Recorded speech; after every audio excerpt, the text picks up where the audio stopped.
April 14th, 1943. The Solomon Islands. Private First Class Jacob Hensley crouched in the muggy jungle darkness, his calloused hands making final adjustments to a contraption that would have made his father back on their Kentucky farm proud, and would have earned him a court-martial if any officer with traditional military training had discovered it. The Japanese will never expect this, he thought. Everything they've been taught about American fighting tactics is about to be proven wrong. Through a gap in the foliage, he could see the narrow jungle trail that intelligence said Japanese reinforcements would use before dawn.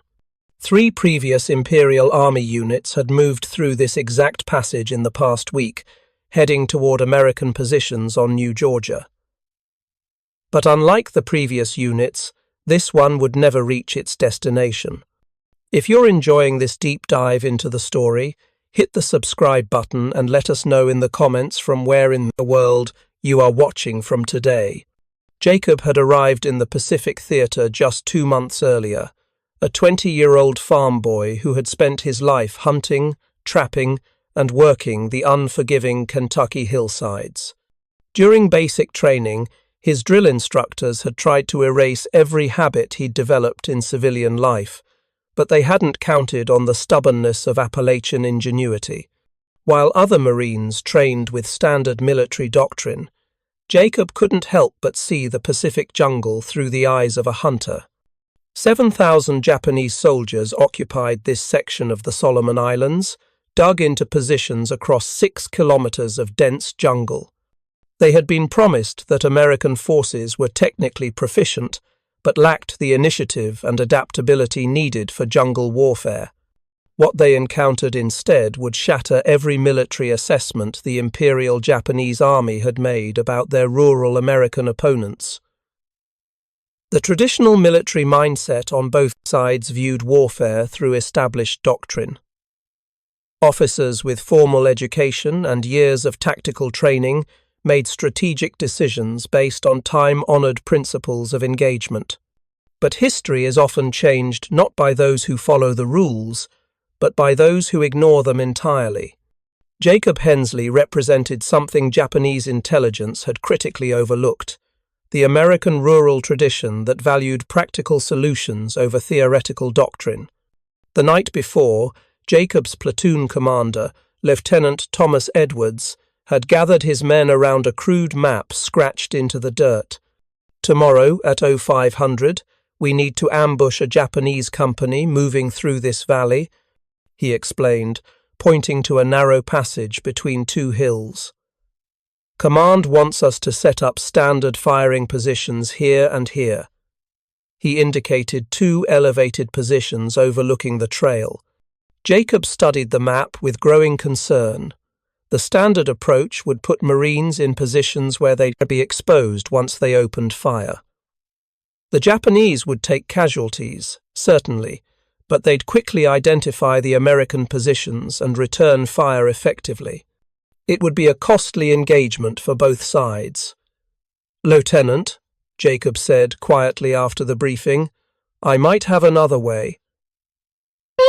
Edwards, a 24-year-old Princeton graduate with textbook military knowledge but only 3 weeks of actual combat experience, looked skeptically at the lanky private.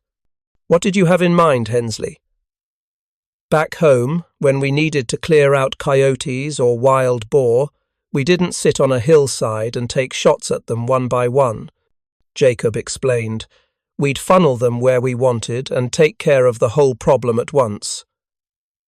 For the next 20 minutes, Jacob outlined a plan so unorthodox that it violated multiple sections of the Marine Corps Tactical Manual. When he finished, Edwards stared at him in silence. "That's either the craziest thing I've ever heard," the lieutenant finally said, "or it's brilliant. Either way, it's not standard procedure." "With respect, sir," Jacob replied, "nothing about this jungle is standard." After a long moment, Edwards nodded. "You have until dawn, Hensley. But if this goes wrong, we fall back to the original plan immediately. Now, As pre-dawn moisture condensed on his skin, Jacob made final adjustments to a system of triggers, tripwires, and repurposed equipment that would have horrified any traditional military engineer. He had spent the night creating what his grandfather would have called a fool killer, an elaborate trap that relied on psychology as much as mechanics. The core of Jacob's plan came from years hunting in Kentucky hollows. Rather than engaging the enemy head-on, he had identified the natural choke point in the jungle trail and transformed it into a killing zone. Using scavenged materials, tripwires from communication equipment, repurposed grenade pins, artillery shell casings, fuel from flamethrower units, and an ingenious trigger mechanism fashioned from rifle parts, he had created something no military manual had ever described. Sergeant Roy Blackwell crawled up beside him. "Hensley, you sure this contraption's gonna work?" he whispered, eyeing the elaborate setup with professional skepticism. "Works on wild pigs back home," Jacob replied, tightening the last connection. "Humans ain't that different when they're surprised." Blackwell shook his head. "If my daddy could see what the Corps is letting us do now." "Your daddy never fought in a jungle against folks who think Americans can't adapt," Jacob countered. "That's their mistake." As grey dawn light filtered through the canopy, Jacob took his position 20 meters back from the trail and signaled to Blackwell that the system was armed. 6 other Marines concealed themselves in flanking positions, each understanding their role if Jacob's unorthodox plan failed. At exactly 5:17 a.m., the point element of the Japanese column appeared, 2 scouts moving cautiously along the trail, checking for signs of ambush in the conventional places a military force would establish positions. Finding nothing in the obvious overlooks and potential sniper positions, they signaled the all-clear. The main Japanese force moved forward, approximately 120 soldiers marching in tight formation. Their commander had positioned his men according to standard infantry doctrine, with machine gunners at regular intervals and officers in the traditional command positions where they could maintain control. Jacob watched through a screen of ferns as the Japanese column moved precisely into the center of his trap. He waited until the lead elements had passed the first trigger point and the main body of troops was fully in the kill zone. Then he pressed the crude detonator he'd fashioned from a mortar ignition switch. What happened next defied everything in Japanese tactical doctrine. Rather than a conventional ambush with firing from fixed positions, the entire jungle corridor seemed to erupt. The primary charge, a daisy chain of grenades connected to artillery shell casings filled with a mixture of gasoline, motor oil, and phosphorus scrounged from signal flares, created a wall of fire across the trail behind the Japanese force. Simultaneously, secondary charges detonated along both sides of the path, not to kill, but to drive the Japanese soldiers inward, away from escape routes. The engineering was precise, not to maximize immediate casualties, but to create chaos and channel the enemy exactly where Jacob wanted them. The trap's third phase activated as panicked Japanese soldiers rushed forward, away from the walls of flame behind and beside them.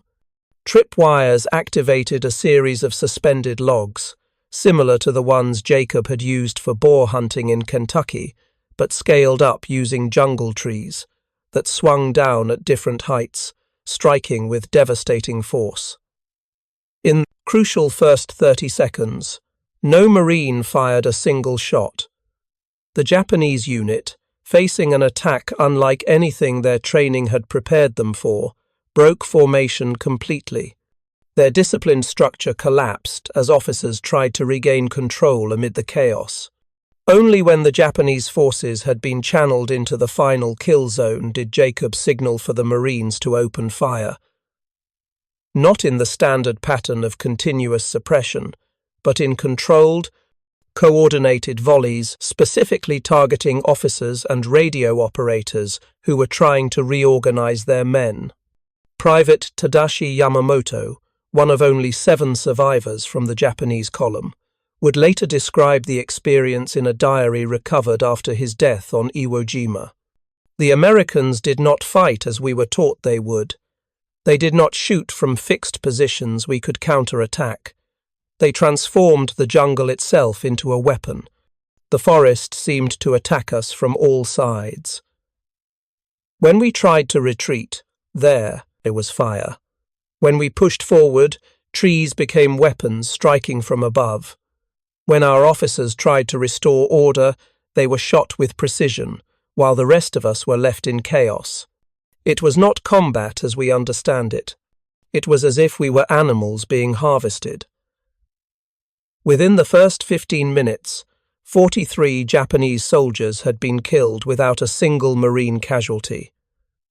By the 2-hour mark, when the engagement ended, 60 Japanese troops were dead, 37 wounded and captured, and the remainder scattered into the jungle where many would die of injuries or starvation in the coming weeks. The American forces suffered 2 minor wounds, both from secondary fragmentation rather than direct enemy fire. When Lieutenant Edwards finally reached Jacob's position, the young officer was speechless. His military education had never prepared him for the scene before him. The jungle trail had been transformed into a trap so complete that it resembled a slaughterhouse more than a battlefield. "Hensley," he finally managed, "what the hell did you do?"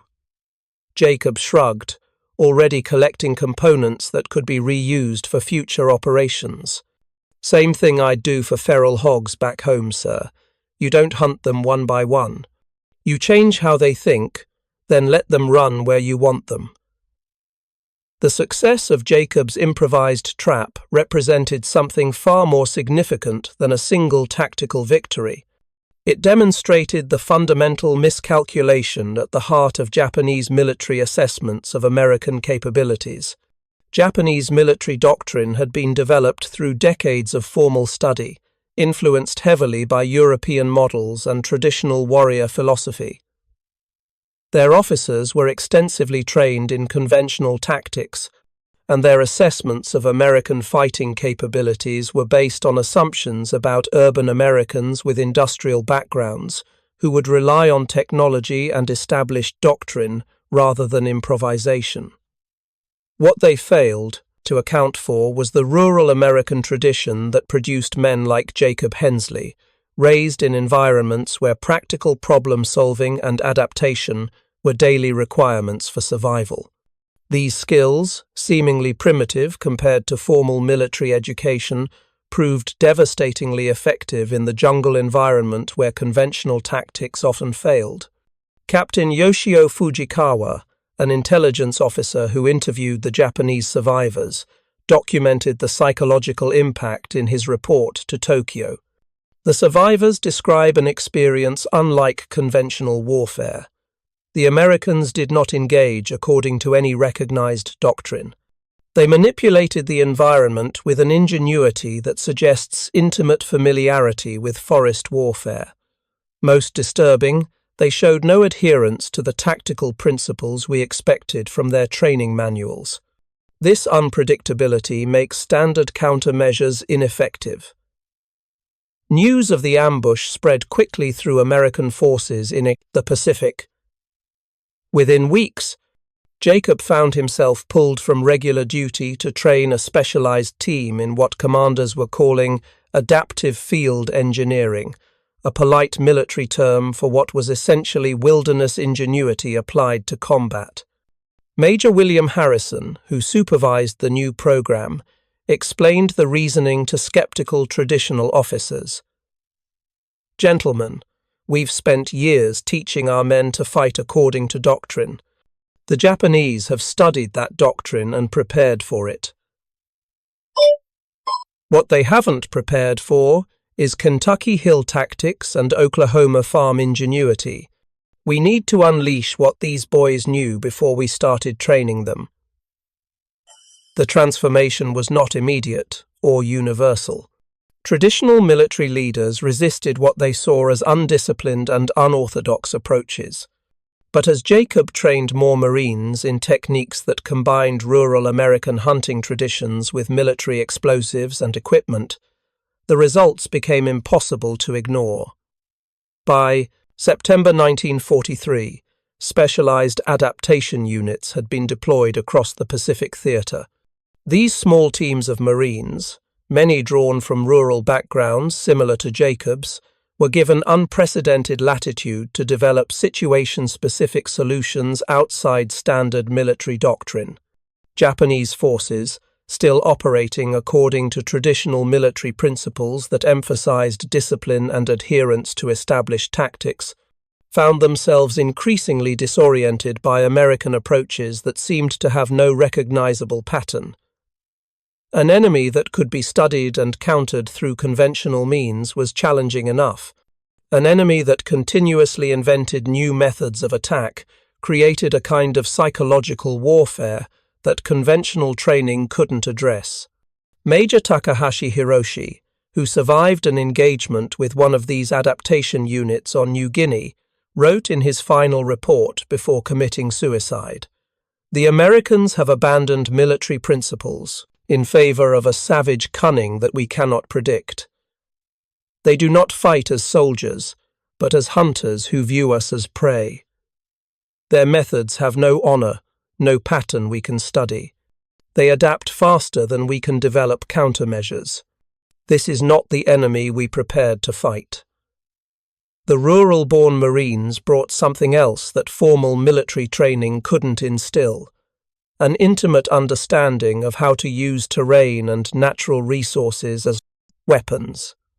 Jacob taught his teams to see the jungle not as an obstacle to overcome, but as a tool to be weaponized. They learned to identify natural funnels in terrain, to use indigenous plants to create barriers or obscure traps, to repurpose enemy equipment in ways its designers never intended. If you find this story engaging, please take a moment to subscribe and enable notifications. It helps us continue producing in-depth content like this. By late 1943, Japanese commanders had begun warning their troops about a new type of Kumba, American fighter they called Yasei no Senshi, wild warriors, who didn't conform to expected military behavior. Special bulletins advised officers to avoid predictable routes, to never establish patterns in movement or defense, and to treat any unusual configuration of jungle or equipment as potentially deadly. The adaptation that Jacob Hensley represented wasn't just changing tactical outcomes. It was transforming how the Japanese military perceived American capabilities. Their initial assessment of Americans as technically competent but tactically rigid had given way to a new, more disturbing image: unpredictable, endlessly adaptable opponents who seemed to thrive in the very jungle conditions that Japanese forces had expected to give them an advantage. Second Lieutenant Hiroshi Watanabe, captured after an engagement with Marines trained in Jacob's methods, explained during interrogation, "We were taught that Americans rely on equipment and follow their training exactly. We believed they would become helpless if separated from their supply lines or forced to deviate from doctrine.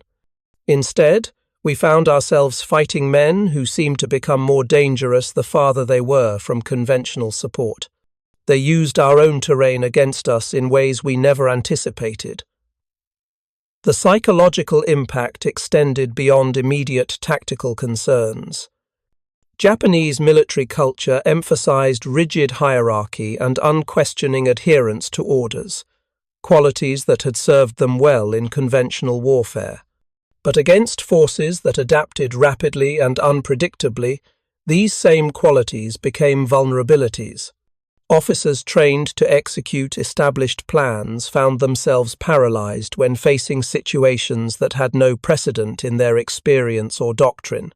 Lieutenant Colonel Masaki Suzuki, who conducted a review of Japanese infantry tactics in 1944, identified this problem in stark terms. Our training produces officers who execute established doctrine perfectly, but who cannot innovate when facing unprecedented challenges. The American rural soldiers continuously create scenarios our officers have never studied. This places us in the position of fighting yesterday's battle while they fight tomorrow's. For Jacob Hensley, the transition from farmer to military innovator happened so gradually that he barely noticed it. The skills that seemed unremarkable in Kentucky, the ability to improvise with limited resources, to understand how terrain shapes movement, to think like the animals he hunted, had become the foundation for a new approach to jungle warfare. By early 1944, Jacob had been promoted to sergeant and given command of his own adaptation team. His original trap design had evolved into dozens of variations, each tailored to specific terrain and tactical situations. More importantly, he had trained over 200 Marines in the fundamental principle that guided all his innovations. Don't fight the enemy where they expect it, and don't fight the way they've prepared for. The traditional military establishment eventually recognized the value of what Jacob and others like him brought to the Pacific Campaign. By mid-1944, elements of adaptive warfare had been incorporated into standard Marine training, though never to the extent that Jacob and his specialized units practiced it. A classified study conducted by Marine Corps Intelligence in August 1944 concluded, "The most effective innovations in Pacific jungle warfare have come not from formal military engineering or tactical study, but from the application of rural American hunting, farming, and wilderness skills adapted to combat requirements. The psychological impact of these methods on enemy forces has proven as valuable as their tactical effectiveness." Jacob Hensley returned to Kentucky in 1945, one of the few members of his original platoon to survive the Pacific Campaign. He brought back 6 commendations, a Silver Star, and a collection of techniques that military historians would later identify as early precursors to modern special operations tactics. When interviewed for a military history study in 1972, Jacob, then a 50-year-old farmer with grandchildren, reflected on his wartime innovations with characteristic modesty. "Wasn't nothing special about what I did. Any farm boy from my county would have done the same. Japanese thought they were fighting an army, but they were really fighting thousands of boys who'd spent their lives figuring out how to catch things smarter than they were with whatever they had on hand. War just gave us better materials to work with." The lesson Jacob Hensley's story teaches goes beyond military tactics. It reveals a fundamental truth about human conflict. Formal training and doctrine, while valuable, can create dangerous blind spots. The Japanese military's failure wasn't in their tactics or equipment, it was in their inability to recognize that their carefully constructed model of their American opponents was catastrophically incomplete. They prepared to fight an enemy that existed in their doctrine and intelligence assessments, technically proficient but predictable, reliant on equipment and formal tactics. What they encountered instead were men like Jacob Hensley, who brought generations of rural American problem-solving traditions into a conflict where adaptability proved more valuable than adherence to established principles. In the decades following World War II, military doctrines around the world would increasingly incorporate the lessons learned from Jacob and others like him: the critical importance of adaptability, the value of unconventional thinking, and the danger of underestimating an opponent's capacity for innovation. The farm boy from Kentucky, who killed 60 Japanese soldiers with a trap no military engineer would have designed, didn't just change the outcome of one engagement in a vast global conflict. He represented the unexpected advantage that would ultimately help determine the outcome of the Pacific War. Not superior numbers or equipment, but the uniquely American capacity to improvise, adapt, and overcome regardless of circumstances. The legacy of Jacob Hensley's improvised trap extended far beyond that single engagement in the Solomon Islands. By early 1945, his methods had been incorporated into specialized marine training programs across the Pacific. What began as one farm boy's unorthodox approach had evolved into a systematic component of American jungle warfare strategy, evidence of an institutional adaptability that stood in stark contrast to the increasingly rigid Japanese military hierarchy. Lieutenant General Holland Smith, commander of the 5th Amphibious Corps, initially dismissed the farm boy tactics as undisciplined and unsuitable for modern warfare. After reviewing the casualty, statistics from units employing these methods, however, his perspective shifted dramatically. In a memorandum to field commanders dated January 12, 1945, he wrote, "The adaptation techniques pioneered by non-commissioned officers with rural backgrounds have proven exceptionally effective in reducing American casualties while maximizing enemy losses. All commanding officers are encouraged to identify personnel with similar backgrounds and provide them with operational latitude to develop terrain-specific approaches." This shift represented a remarkable departure from traditional military thinking. For centuries, professional armies had worked to eliminate regional fighting styles in favor of standardized doctrine. Jacob's methods reversed this trend, deliberately incorporating civilian skills and regional knowledge into military operations. It wasn't just a tactical innovation, it was a philosophical one that challenged fundamental assumptions about military training.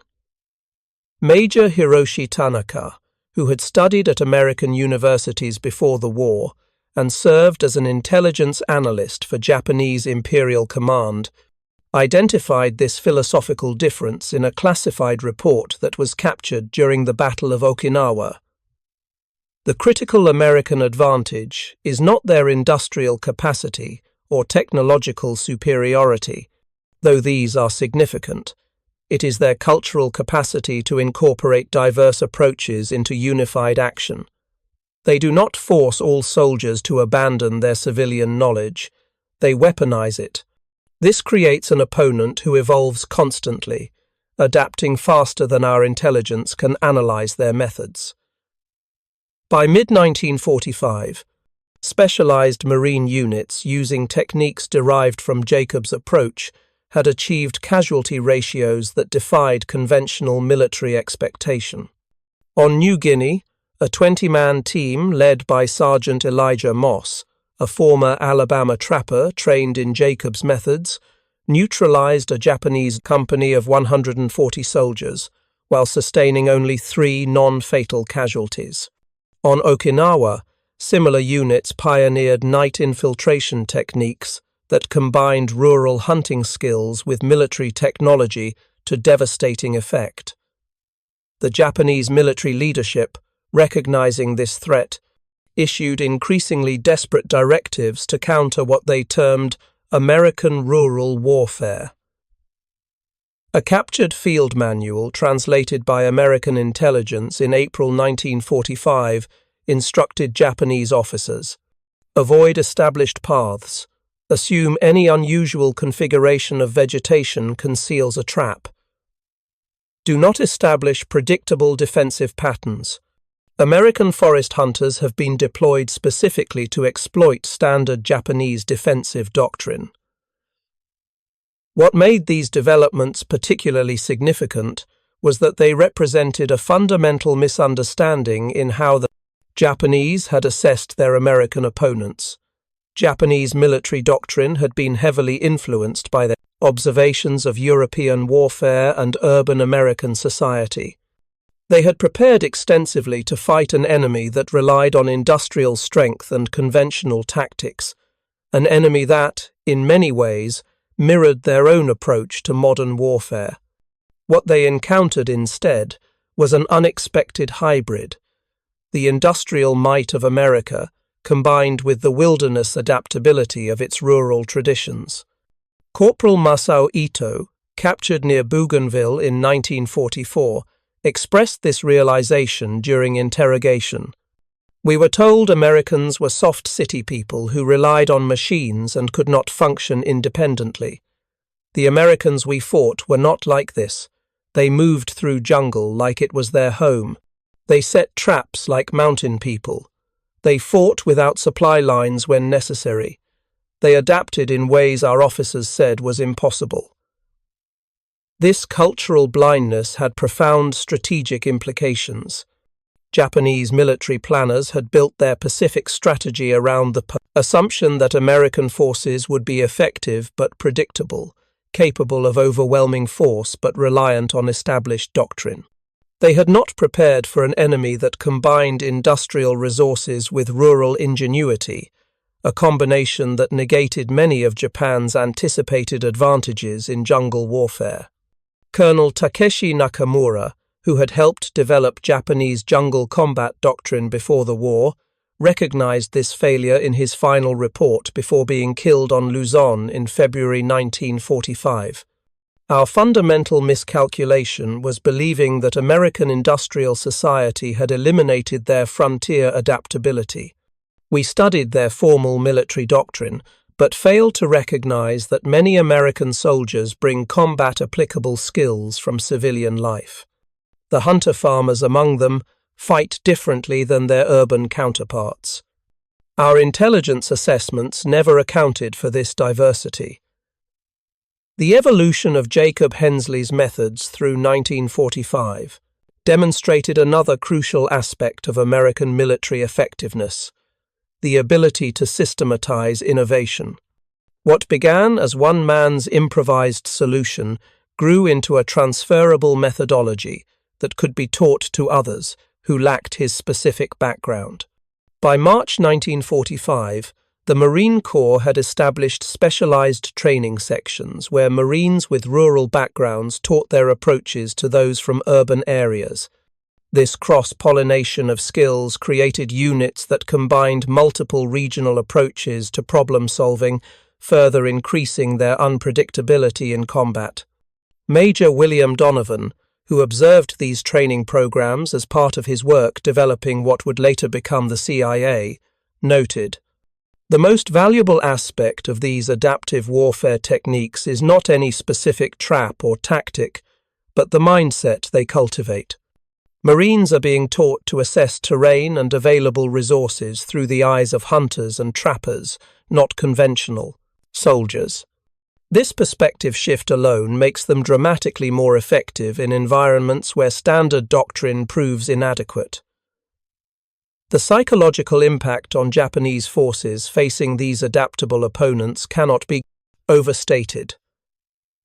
Combat is fundamentally about imposing one's will while breaking the enemy's resolve. Japanese forces had entered the Pacific War with absolute confidence in their fighting superiority, particularly in jungle environments where they believed Western forces would be at a disadvantage. Encountering Americans who not only survived in these environments, but transformed them into weapons, shattered this confidence at a fundamental level. Lieutenant Shigeru Tanaka, one of the few survivors of an engagement with Marines using Hensley-derived methods on Leyte, described this psychological impact. "We were ambushed by forces we never saw. The jungle itself seemed to attack us.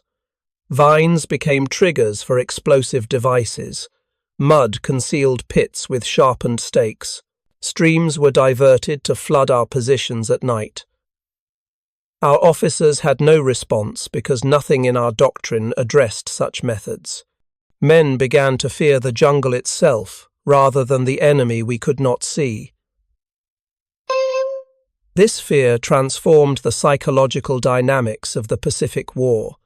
Japanese forces, who had relied heavily on terror as a tactical tool, found themselves increasingly terrorized by opponents they couldn't predict. The controlled aggression of Bushido met the improvisational adaptability of the American frontier tradition, and increasingly, Bushido broke first. Major General Kiyoshi Kawaguchi, who commanded Japanese forces on Leyte before being wounded and evacuated, acknowledged this reality in his post-action report. American adaptation occurs at all levels simultaneously. Individual soldiers modify techniques without waiting for orders. Small unit leaders create new applications of existing equipment. Command structures incorporate successful innovations rapidly. We cannot match this rate of tactical evolution. By the time we develop countermeasures, they have already changed their approach. The impact of Jacob's innovations extended beyond tactical considerations into strategic planning. As Japanese commanders recognized the effectiveness of these adaptive techniques, they were forced to commit increasingly larger forces to secure areas that traditional military calculations suggested should require fewer defenders.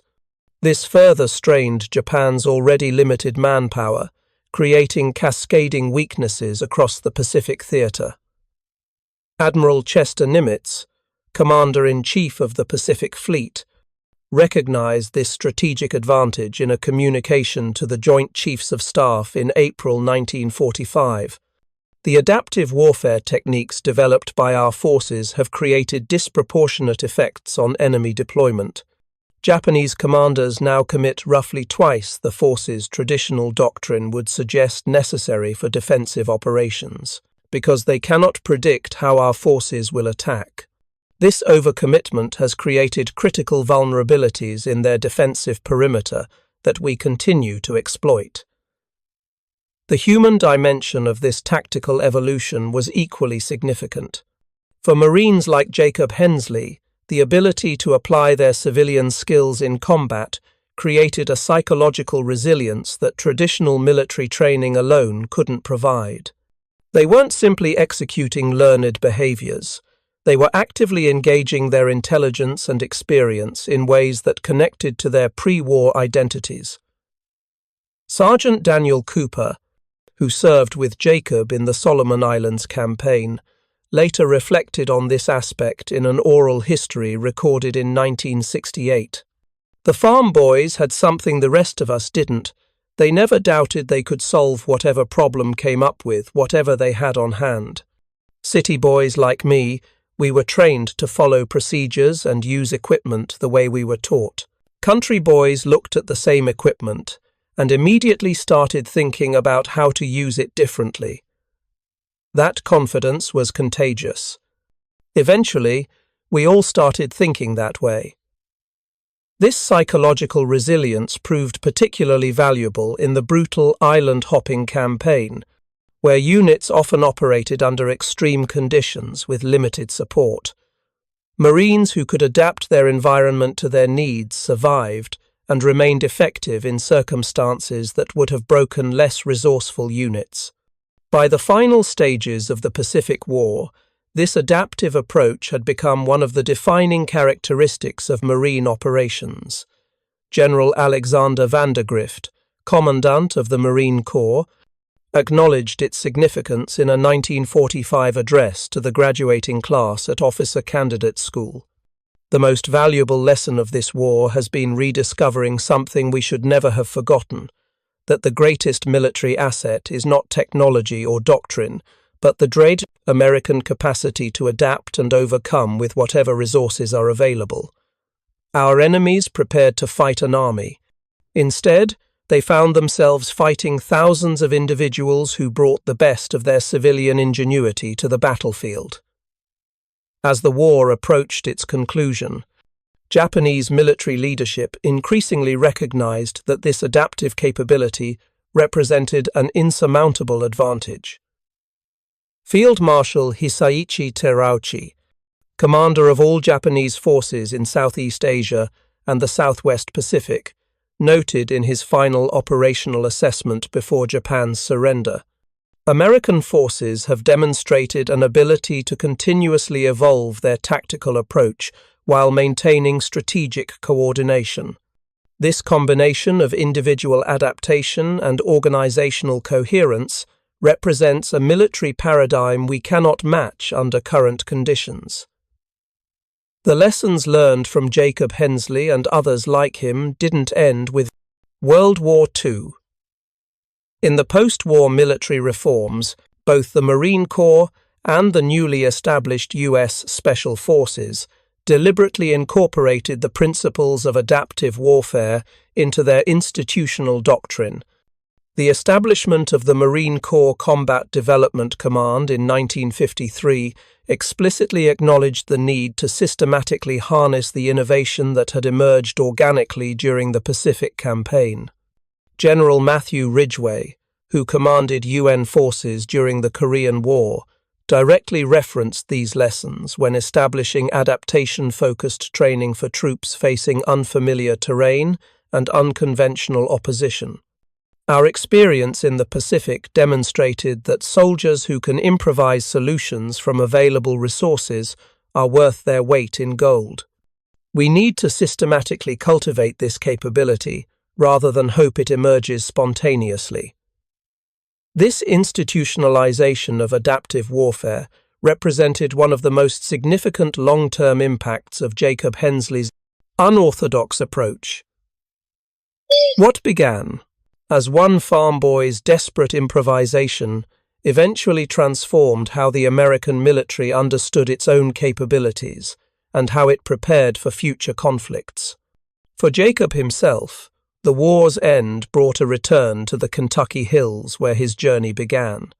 Like many veterans, he rarely spoke about his experiences, preferring to reintegrate into civilian life without drawing attention to his wartime innovations. He returned to farming, raised a family, and lived a quiet life that gave little indication of his significant military contribution. In 1962, when a military historian tracked him down for an interview about his innovative tactics, Jacob's response reflected the modest pragmatism that had characterized his approach to warfare. "Wasn't nothing special about what I did, just used what I knew." The Japanese made a mistake thinking Americans would all fight the same way. There's as many ways to fight as there are people fighting. That's something I think they never understood until it was too late. This humble assessment belied the profound impact of his innovations.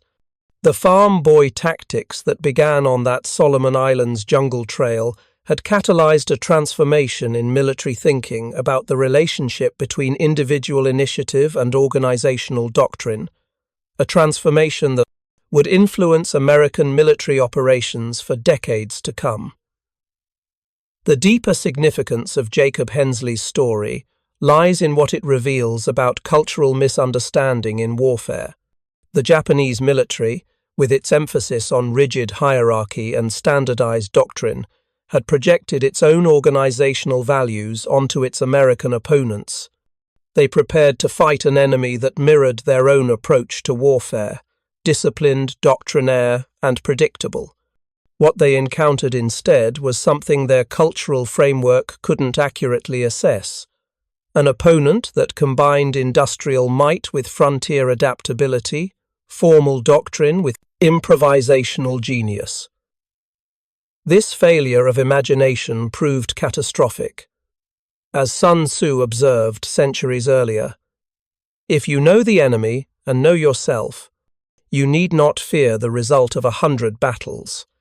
The Japanese military believed they understood their American opponents based on cultural stereotypes and limited observation. This imagined enemy bore little resemblance to the actual forces they faced, particularly men like Jacob Hensley, who brought generations of rural problem-solving traditions to the battlefield. In the final analysis, Jacob's improvised trap represented something more significant than a tactical innovation. It embodied the cultural adaptability that proved to be America's most decisive advantage in the Pacific War, not just the capacity to produce more ships, planes, and tanks, but the ability to continuously evolve new methods of fighting that opponents couldn't predict or counter effectively. The Japanese military's inability to recognize or respond to this adaptability stemmed from their own cultural emphasis on standardization and hierarchy. In a military system where initiative was discouraged and deviation from doctrine often punished, the concept of weaponizing individual innovation was almost incomprehensible. This created a blind spot that proved fatal as the war progressed. As historian William Manchester noted in his study of the Pacific War, the Japanese prepared extensively for the Americans they imagined they would fight. The Americans they actually encountered, from Kentucky hills, Texas ranches, Dakota farmlands, and 1,000 other distinct American landscapes, fought in ways no Japanese doctrine had anticipated. This gap between expectation and reality widened with each engagement until Japanese commanders found themselves fighting an enemy their training had never prepared them to face. For modern military planners, Jacob Hensley's story offers a timeless lesson.